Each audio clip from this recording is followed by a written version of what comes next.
شکر کرنا بھی ہر کسی کو نہیں آتا۔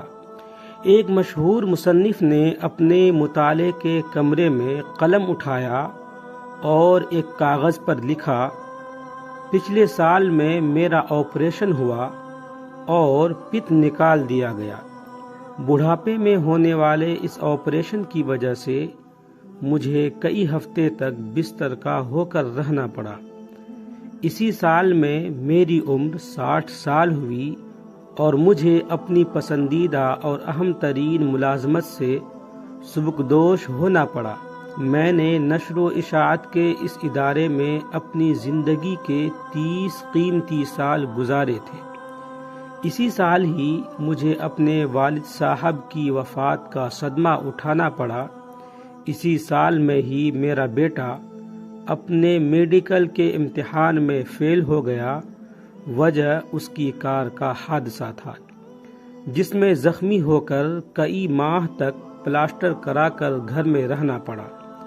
کار کا تباہ ہو جانا الگ سے نقصان تھا۔ صفحے کے نیچے اس نے لکھا، آہ کیا ہی برا سال تھا یہ۔ مصنف کی بیوی کمرے میں داخل ہوئی تو دیکھا کہ اس کا خاوند غمزدہ چہرے کے ساتھ خاموش بیٹھا خلاؤں کو گھور رہا تھا۔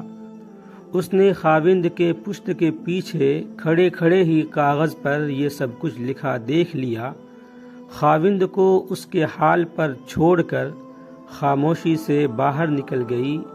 کچھ دیر کے بعد واپس اسی کمرے میں لوٹی تو اس نے ایک کاغذ تھام رکھا تھا جسے لا کر اس نے خاموشی سے خاوند کے لکھے کاغذ کے برابر میں رکھ دیا۔ خاوند نے کاغذ کو دیکھا تو اس میں لکھا ہوا تھا، اس گزشتہ سال میں آخر کار مجھے اپنے پتے کے درد سے نجات ملی جس سے میں سالوں درد میں مبتلا رہا تھا۔ میں اپنی پوری صحت مندی اور سلامتی کے ساتھ 60 سال کا ہو گیا۔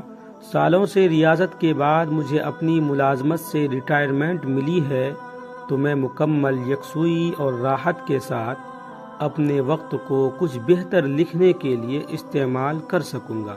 اسی سال ہی میرے والد صاحب 85 سال کے عمر میں بغیر کسی پر بوجھ بنے اور بغیر کسی تکلیف اور درد کے آرام کے ساتھ اپنے خالق حقیقی سے جا ملے۔ اسی سال ہی اللہ نے میرے بیٹے کو ایک نئی زندگی عطا فرما دی۔ ایسے حادثے میں جس میں فولادی کار تباہ ہو گئی تھی، مگر میرا بیٹا کسی معذوری سے بچ کر زندہ و سلامت رہا۔ آخر میں مصنف کی بیوی نے یہ فقرہ لکھ کر تحریر مکمل کی تھی، واہ ایسا سال جسے اللہ نے رحمت بنا کر بھیجا اور بخیر و خوبی گزرا۔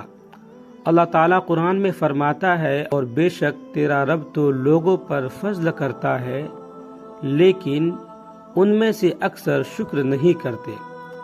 اللہ تعالیٰ ہمیں اپنے نعمتوں کی صحیح قدردانی نصیب فرمائے اور ہمیشہ ہمیشہ ناشکری سے بچائے رکھے۔ ویڈیو اچھا لگے تو لائک کریں، کمنٹ کریں، شیئر کریں اور اس طرح کے اور بھی ویڈیوز دیکھنے کے لیے چینل کو سبسکرائب ضرور کریں۔ آپ تمام ساتھیوں کا بہت بہت شکریہ ہوگا۔